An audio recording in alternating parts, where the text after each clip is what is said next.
그럼 토요 랭킹쇼가 준비한 오늘의 첫 번째 한 랭킹으로 갑니다. 바로 공천 파동입니다. 민주당 공천 후폭풍 좀처럼 가라앉지 않고 있습니다. 이른바 비명계 의원들이 공천에서 대거 탈락했는데요. 하위 평가 10% 핸디캡을 안고 결선에 진출한 박용진 의원은 정봉주 전 의원과 서울 강북을에서 경선을 치릅니다. 민주당 어제 밤에 참으로 놀랄 일이 벌어지지 않았습니까? 민주당은 당원의 당이고 국민이 당의 주인이라는 사실을 경선을 통해서 증명했습니다. 국민의 선택을, 당원의 선택을 왜 그렇게 폄하하는 것입니까? 어제 그 결과가 하나도 수치를 안 가르쳐주더라. 투표율, 득표율 뭐 이런 것들 하나도 안 가르쳐주고 그냥 결선 이것만 얘기해주던데, 아니 박용진은 갑자기 네가 꼴등이야, 너 하위 10%야. 아니 왜요? 어떻게 된 건데요? 근데 뭐 학생이 자기 성적을 통보받았는데 시험지 답안지 이런 거 안 보여줘요. 감춰요. 네. 전혀 이유를 모릅니다. 네, 스튜디오에는 이현종 문화일보 논설위원, 김지호 더불어민주당 부대변인, 김수민 시사평론가, 박상규 채널A 개건 해설위원 나오셨습니다. 안녕하십니까? 네. 자, 이재명 대표가 지난 수요일 밤 이른바 비명계 현역들의 대거 경선 탈락을 두고 국민과 당원의 선택이라고 목소리를 높였습니다. 반면 결선 투표로 간 박용진 의원은 깜깜이 경선에 어려움이 많다 이렇게 토로를 했습니다. 박 의원, 이제 정봉주 전 의원과 결선 투표를 남겨두고 있습니다. 자, 결선에서도 하위 10%가 그대로 적용이 되는데 김지호 부대변인께서는 어떻게 보십니까? 일단 이 결선을 했다는 거는 우리 그 박용진 의원이 50%를 넘지 못했다는 얘기거든요. 예. 그래서 정봉주 의원하고 두 분이 맞붙게 됐는데요. 그 여기서 나왔던 떨어진 이승훈 의원이 정봉주 후보를 지금 지지를 선언했습니다. 그래서 하위 10%라 또 어떤 점수도 낮고 그다음에 경쟁 후보 지지까지 합쳐서 굉장히 어려운 상황이고요. 이러한 어려운 상황을 박용진 후보는 뭔가 좀 어떤 의혹을 제기하고 문제점을 제기하면서 자신의 어떤 지지세를 어떤 결집시키는 그러한 계기로 사용하고 있는 걸로 보입니다. 네. 자, 그리고 박 의원과 달리 경선에서 탈락한 박광온, 강병원, 윤현찬 의원 등이 탈당할 것이다 이런 전망도 있었는데 지금은 조용합니다. 그리고 박광온 의원은 본인이 부족한 탓이다 이러면서 승복하겠다 밝히기도 했는데 이현정 의원님, 네. 이유가 뭘까요? 글쎄 뭐 현실적으로 아마 탈당을 해서 지금 뭘 움직이기 어렵기 때문에 그렇지 않는가 싶어요. 왜냐하면 우리 선거법에는 일단 경선에 참여해서 떨어지게 되면 동일 지역구에는 이 출마를 하지 못합니다. 네. 그러면 예를 들어서 다른 지역에 일단 출마를 해야 되는데요. 근데 현실적으로 이제 지금 민주당을 떠나서 다른 지역으로 이 출마하기가 굉장히 어려울 겁니다. 그리고 사실 참 이 의원들이 보면 그동안 수도권 서울에서 꽤 이름이 알려졌던 의원들이거든요. 네. 의정 활동이 국민들에게 많이 보도가 됐던 의원들입니다. 자, 그럼 저는 좀 이해할 수 없는 것들이 보통 민주당이 이제 지금 최고의 장점은 현역 의원이 많다는 거예요. 선거에서는 기본적으로 일단 인지도가 중요합니다. 네. 그러면 얼마나 많이 왔냐. 왜냐하면 4년 동안 의정 활동을 했고 인지도가 높기 때문에 그 부분을 실질적으로 활용을 해야지만이 다시 재선이 될 수가 있는 거거든요. 근데 저는 이번 공천이 문제점이 뭐냐면 바로 그동안 그래도 좋은 평가를 받아왔던 의원들, 물론 자체 내에서는 하위에 했지만 국민들로서는 저는 좋은 평가를 받았다고 봅니다. 그러니까 서로 이 기준이 다른 거죠. 예. 그런 의원들이 전부 다 이번에 컷오프 되거나 경선에 탈락했단 말입니다.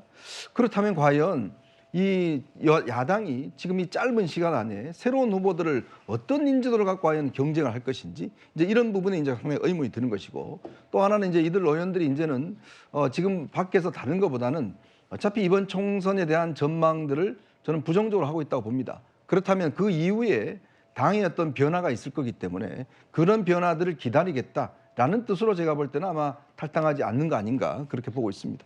네. 자, 비명계 현역 경선이 아직 남아 있습니다. 이목은 안산갑 전해철 의원, 광주 서구갑 송갑석 의원 정도에 쏠리고 있는데 김수민 평론가님 어떻게 전망하십니까?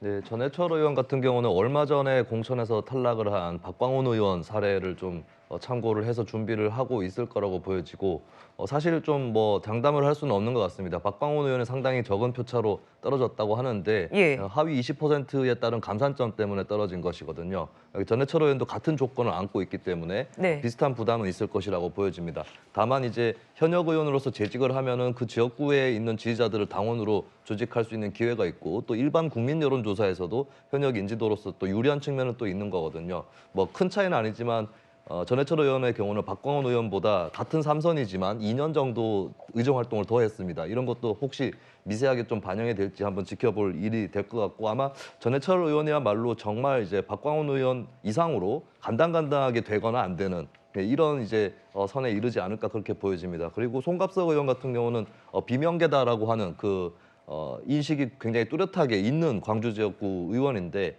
여기서도 이제 송갑석 의원이 지역구에서 어느 정도로 본인의 지지층을 당원이라든지 이쪽으로 조직을 해놨는지 이 예. 부분이 관건이 될 것으로 그렇게 보이고 그리고 이제 최근에 광주 지역에서 민영배 의원을 제외하고는 그 후보들이 물갈이되는 경선으로 물갈이되는 현상이 있었거든요. 그러니까 송갑석 의원이 아마 그 흐름을 막는 장본인이 되거나 아니면 마저 휩쓸려가는 장본인이 되거나 그 선에 걸쳐져 있는 그 정도의 처지가 아닌가 싶습니다. 네, 자 비명계 현역 경선 탈락을 두고 또다시 비명 행사란 말이 나오자 당에서는 시대 정신이라고 반박하고 있습니다. 당원과 일반 국민 여론조사가 50대 50으로 진행되는 만큼 이렇게 얘기를 하는 것 같은데요. 박상기 의원님 평가를 어떻게 하십니까? 개인적인 견해를 말씀드리면 네, 조선시대 세조의 계유정난이 끝난 뒤에 서울 종로구의 제동이 피바다가 됐어요. 그래가지고 살생부 파문이 있고 해가지고 그래서 피가 엄청 쌓이니까 너무 피비린내가 나잖아요. 그래서 집에 있는 아궁이에 재를 갖다 덮어서 재로 덮은 동네다 그래서 제동이라고 동아일보 칼럼을 읽은 기억이 새롭게 납니다. 이게 무슨 얘기냐? 예. 그야말로 피바다가 됐잖아요. 근데 이제 재로 덮었어요. 그 냄새도 안 나고 피도 안 보입니다. 지금 앞서 여러분들이 지적을 했는데 당에 잔류를 했다는 얘기는 이미 공천이 종착역으로 가고 있습니다. 이제 11일 전후에 몇몇짜리 지금 아까 얘기한 정봉주 전 의원과 박용진 의원의 대결이라든가 전해철 의원과 또 도전자의 대결, 양문석 전 위원과의 어떤 대결 이런 것들이 나오는데 저는 개인적으로 거의 그 비명계가 다 되살아날 확률은 낮다고 봐요. 50대 50이라는 얘기를 하셨는데 전부 이렇습니다. 이게 이제 시대 정신이다, 공천혁명이다고 쓰고 읽으면 다른 쪽에서 그렇게 쓰고 읽을 때는 비명 행사라고 읽고 있는 게 당의 현실이에요. 이래서 시대 정신으로 볼 수 있죠. 물갈이 폭은 국민의힘보다 훨씬 높습니다.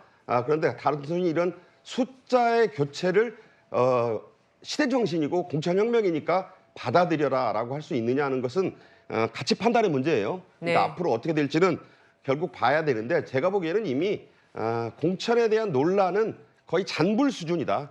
이제 그 불은 잠들고 있다. 임종석 전 의원 같은 경우에 지금 전면에 나서지 않을 거라는 얘기도 나오는데 제가 보기에는 이제 민주당의 공천은 이제 종착역을 지나서 이제 본궤도 그야말로 이제부터는 총선 운동의 캠페인으로 들어가는 국면이기 때문에 이제는 공천에 대한 얘기는 더 하기 어렵다. 그리고 네. 끝으로 한마디 하자면요. 이게 시스템 공천이라는 게 이미 예견된 거예요. 예견됐고 예고된 비명계 쪽에서는 참사라고 보겠지만 혁명입니다. 그래서 권리당원의 비율을 높이고 또 일반 당원도 적극적인 그 지지층, 이른바 개딸이라고 불리는 이런 분들이 많이 들어와 있기 때문에 이 룰로 치르고도 이기기를 바라는 것은 난망한 일이다. 저는 그렇게 봅니다. 네.